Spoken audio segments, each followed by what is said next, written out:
Jack ने official model set class 12th का जारी कर दिया है अपने साइट पर। यदि आप लोगों ने नहीं डाउनलोड किया है तो चैनल के डिस्क्रिप्शन में आपको उसका लिंक मिल जाएगा, वहां से आप लोग डाउनलोड कर सकते हैं सभी विषय के। इस वीडियो में हम लोग क्लास 12th हिंदी इलेक्टिव मतलब हिंदी ऐच्छिक विषय के संपूर्ण प्रश्नों के उत्तर को देखेंगे, चाहे ऑब्जेक्टिव हो चाहे सब्जेक्टिव हो। चैनल पर पहली बार है तो जरूर सब्सक्राइब कर लें और हिंदी इलेक्टिव के बच्चों को यह वीडियो शेयर कर दें ताकि वे भी इससे लाभ ले सकें। तो चलिए हम लोग प्रश्नों को देख लेते हैं। सबसे पहले गद्यांश को पढ़ना है और इसी से संबंधित क्वेश्चन के आंसर को आपको देना है। तो पहला क्वेश्चन है आपका, प्रकृति का अत्यधिक दोहन किसके कारण हो रहा है? तो यहाँ आपका करेक्ट आंसर ए हो जाएगा, तकनीकी प्रगति और औद्योगिक विकास। दूसरा है, पर्यावरण को नुकसान किस प्रकार पहुंच रहा है? तो जल और वायु प्रदूषण से। प्रकृति के संरक्षण का मुख्य उद्देश्य क्या है? तो पारिस्थितिक तंत्र का संतुलन बनाए रखना। चौथा है, पर्यावरण संतुलन बनाए रखने के लिए मनुष्य को क्या करना चाहिए? तो प्रकृति के साथ सामंजस्य स्थापित करना। फिर है, पद्यांश को ध्यानपूर्वक पढ़ना है और सही उत्तर का चयन करना है। तो इस पद्यांश को आप लोग देख लीजिए या क्वेश्चन को डाउनलोड कर लीजिए, वहां से भी आपको मिल जाएगा ये। सीधे हम लोग क्वेश्चन के आंसर पे चलते हैं। पद्यांश के अनुसार पृथ्वी पर मानव का जीवन किसकी देन है? तो प्रकृति की अनुपम देन है। पद्यांश में किसे सृष्टि का जतन बताया गया है? तो वृक्ष, नदी, पर्वत और सागर। पद्यांश के अनुसार यदि प्रकृति का दोहन किया गया तो क्या होगा? तो प्रकृति का स्वाभाविक धन खो जाएगा। धरती को बचाने के लिए पद्यांश में क्या सुझाव दिया गया है? तो सोच समझकर कदम उठाने का सुझाव दिया गया है। अभिव्यक्ति और माध्यम से आपका क्वेश्चन है, व्यक्तिगत पत्र किस प्रकार का पत्र है? तो औपचारिक। रचनात्मक लेखन में सबसे महत्वपूर्ण गुण क्या है? तो शब्दों का सही उच्चारण। मुद्रित माध्यम का सबसे महत्वपूर्ण तत्व क्या है? लेखन। इलेक्ट्रॉनिक माध्यम में कौन सा प्रमुख उपकरण आता है? रेडियो। सामूहिक संचार का मुख्य उद्देश्य क्या है? तो उपरोक्त सभी हो जाएगा। इंटरनेट किस प्रकार का संचार माध्यम है? तो डिजिटल माध्यम है। टीवी पर समाचार किस माध्यम का उदाहरण है? तो दृश्य और श्रव्य दोनों का। समाचार पत्र का सबसे बड़ा लाभ क्या है? तो सभी सही है। 16 का डी हो जाएगा, सभी सही है। बच्चों ये जो आंसर हम आपको बता रहे हैं ये ऑफिशियल ही जारी किया गया है जेसीईआरटी द्वारा, उसी से आप लोग को बता रहे हैं आंसर। इसके बाद आपका है, गद्यांश को ध्यानपूर्वक पढ़कर पाठ्य पुस्तक से संबंधित आपको देना। तो कुटज से लिया गया है, इसको आप लोग क्वेश्चन को देख लीजिए। सीधे क्वेश्चन पे चलते हैं हम लोग। कुटज के बारे में लेखक ने क्या बताया? तो कुटज शान से जीता है और अपने कर्तव्यों को निभाता है। लेखक के अनुसार कुटज किस तरह से जीता है? तो वह शान से और बिना किसी स्वार्थ के जीता है। गद्यांश में कुटज का जीवन किस प्रकार के सिद्धांतों से प्रेरित है? तो नीति, धर्म और शान के सिद्धांत। लेखक ने भीष्म पितामह और अवधूत की भाषा में क्या संदेश दिया है? तो इसका करेक्ट आंसर बी है, सुख या दुख, प्रिय या अप्रिय, जो भी मिले उसे शान से स्वीकार करना चाहिए। पद्यांश को ध्यानपूर्वक पढ़कर आपको फिर क्वेश्चन के आंसर को देना है। तो श्रामित स्वप्न की मधु माया का क्या अर्थ है? तो इसका मतलब है कि सपना जो भ्रम और उलझन में बदल जाता है। मेरी आशा आह बावली, तूने खो दी सकल कमाईपंथी में कवि किसकी आलोचना कर रहे हैं? तो अपनी आशा की। गहन विपिन की तरु छाया में क्या अर्थ है? तो अंधेरे में घिरी हुई कठिनाइयां। प्रस्तुत पद्यांश किस पाठ से लिया गया है? तो देवसेना का गीत।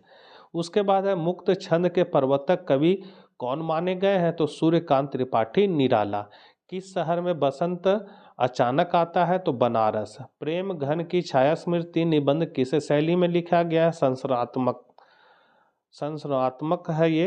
हरगोबिंद और बड़ी बहुरिया जिस गांव में रहते हैं उसका क्या नाम था? तो जलालगढ़। सूरदास की झोपड़ी किस उपन्यास का अंश है? रंगभूमि। बिस्कोर की माटी पाठ के लेखक कौन है? विश्वनाथ त्रिपाठी।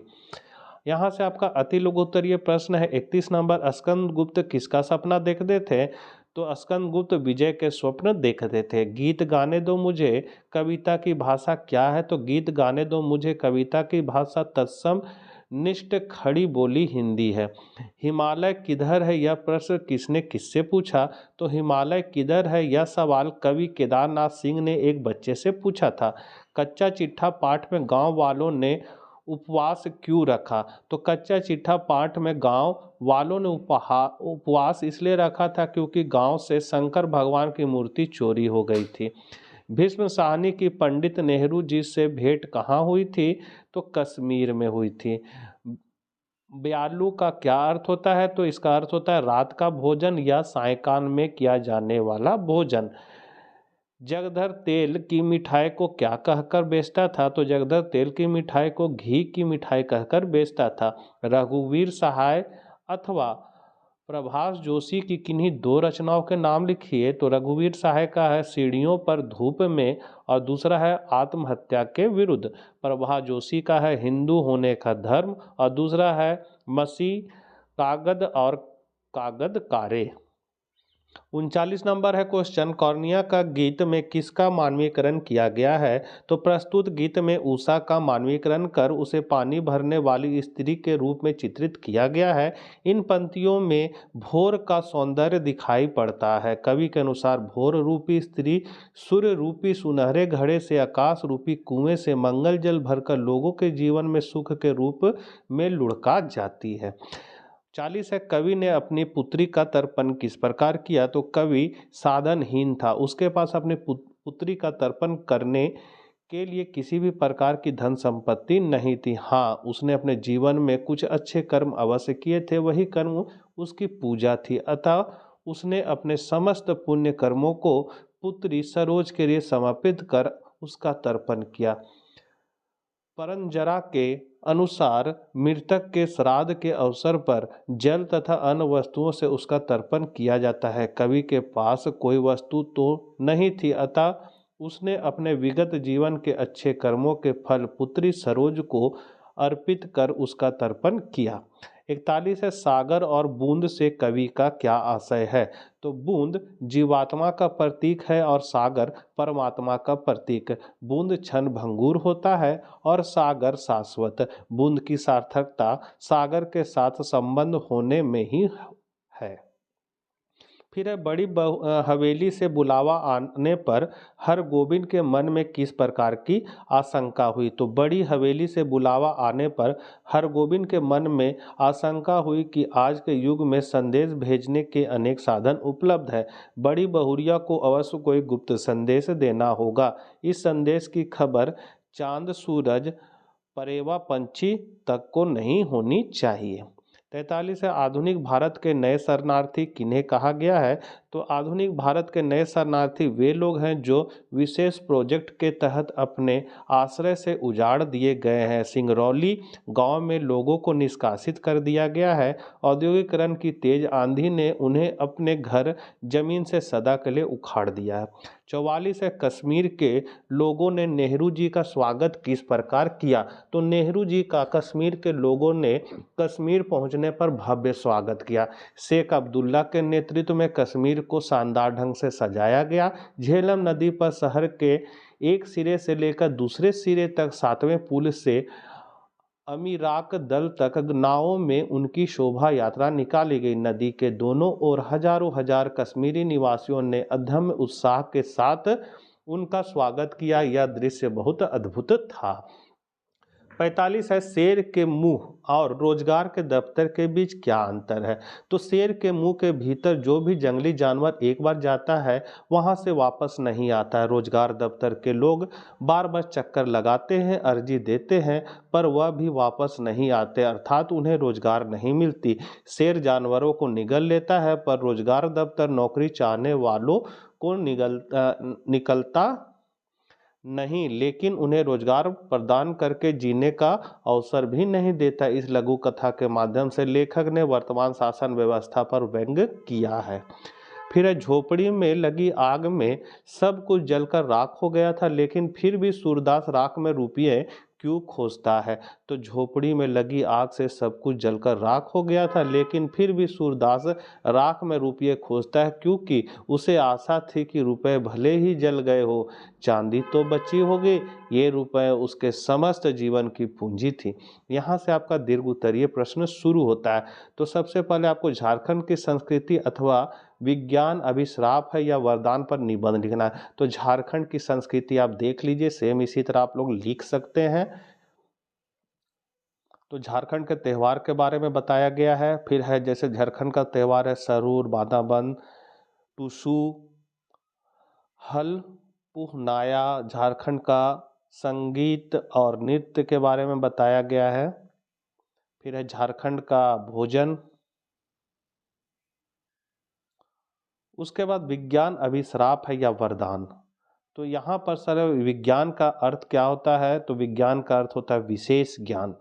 विशेष ज्ञान और इसके बारे में अब विज्ञान वरदान के रूप में किस तरह है, तो यह चिकित्सा के क्षेत्र में क्या किया, शिक्षा के क्षेत्र में, उद्योग एवं विज्ञान के क्षेत्र में, मनोरंजन के क्षेत्र में, आवागमन के क्षेत्र में क्या क्या उपलब्धि हासिल किया। अब विज्ञान अभी श्राप किस लिए, क्योंकि इससे पर्यावरण दूषित हो रहा है, आदमी मर रहा है, बीमार हो रहा है।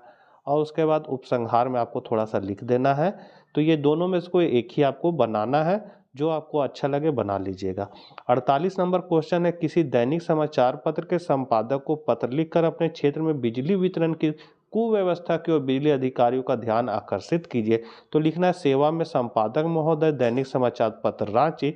विषय दे देना है सिंह मोड़ विकास नगर में अनियमित विद्युत आपूर्ति के संबंध में महोदय, श्रीमान से अनुरोध है कि विगत कई माह से मेरे मोहल्ले में विद्युत आपूर्ति पूर्णतः अनियमित रूप से हो रही है। कभी 2-3 दिनों तक विद्युत आपूर्ति होती नहीं है, कभी उसकी आंख मिचौली का खेल और कभी लो वोल्टेज के कारण हम लोग त्रस्त हैं। हम इससे हमारी पढ़ाई में काफ़ी व्यवधान उत्पन्न होता है। इस मोहल्ले में छात्रों की अधिकता है। मैं स्वयं भी मेडिकल टेस्ट परीक्षा की तैयारी कर रहा हूं, अतः श्रीमान से अनुरोध है कि आप इस समस्या को अपने समाचार पत्र के जरिए उजागर करें।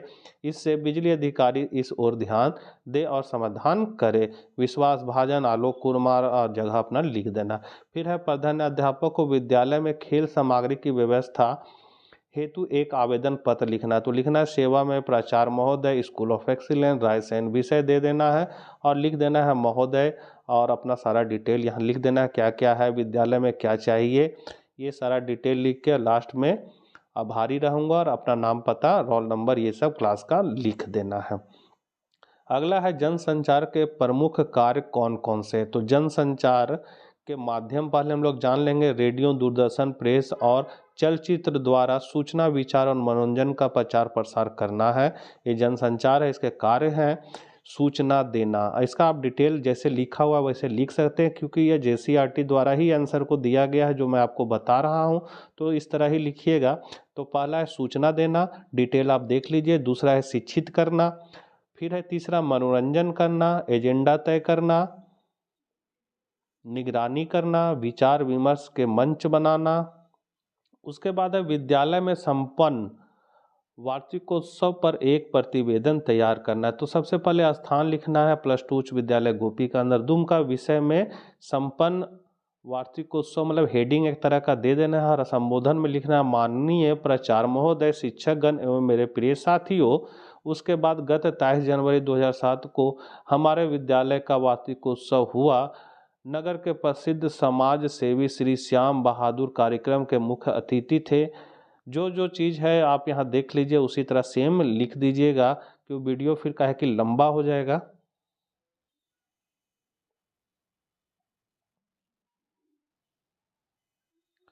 और लास्ट क्वेश्चन है, निम्नलिखित में किसी एक का काव्य सौंदर्य लिखने। यहाँ 2 काव्य दिया, उस पर सौंदर्य लिखना है। द जननी, निरखती, बाण धनुनिया। तो ये आपका जो लिया गया है, ये प्रस्तुत पद गोस्वामी तुलसीदास द्वारा रचित गीतावली से लिया गया है, जो हमारी पाठ्य पुस्तक अंतरा भाग 2 में पद शीर्षक से संकलित है। इसका प्रसंग है श्री राम के वनगमन के उपरांत कौशल्या उनके द्वारा प्रयोग में लाई गई वस्तुओं को देख देख कर उनका स्मरण करती है। कभी पहले की तरह उनके कक्ष में जाकर उन्हें जगाती है, बाद में वास्तविकता का बोध होने पर ठगी सी जड़वत हो जाती है। उनकी इसी मना स्थिति का चित्रण तुलसीदास ने इस पद में किया है। व्याख्या, माता कौशल्या राम के द्वारा प्रयोग में लाए गए छोटे से धनुषवान को देखकर अपने पुत्र का स्मरण करती है, जो 14 वर्ष के लिए पिता की आज्ञा से वन में चले गए हैं। बार बार वे राम की पन हियाँ मतलब जूतियाँ लेकर बड़े प्रेम से उन्हें कभी आंखों के सामने लाती तो कभी स्नेह में भरकर उन्हें छाती से लगा लेती है। कभी उन्हें ऐसा लगता है कि राम यहाँ अयोध्या में है, इसलिए पहले की तरह सुबह होते ही उनके कक्ष में जाकर उन्हें जगाती हुई प्रिय वचन कहती है, हे तात उठो, माता तुम्हारे सुंदर मुख का बलिहारी जाती है।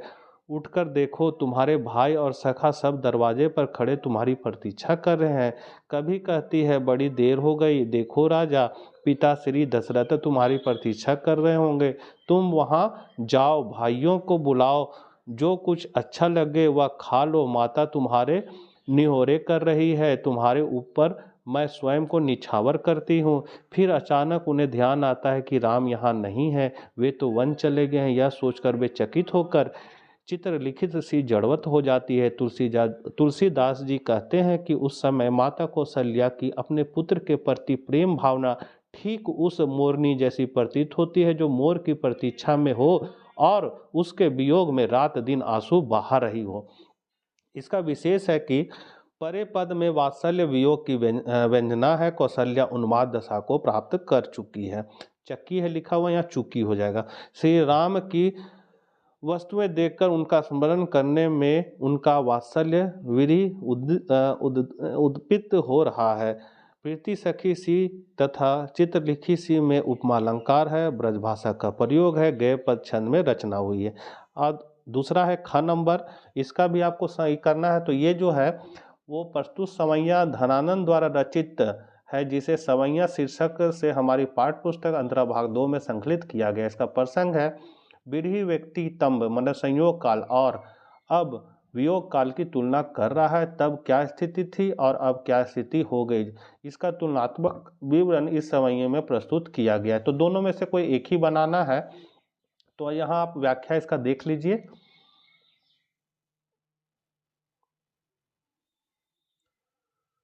ये आपका व्याख्या है और यहाँ इसका विशेष है। तो बच्चों, आशा करते हैं वीडियो आपके लिए उपयोगी साबित होगा। अगर उपयोगी लगे तो कमेंट जरूर कीजिएगा, मित्रों को शेयर करें, चैनल पर पहली बार है तो सब्सक्राइब करें। मिलते हैं नेक्स्ट वीडियो के साथ। जय हिंद, जय भारत।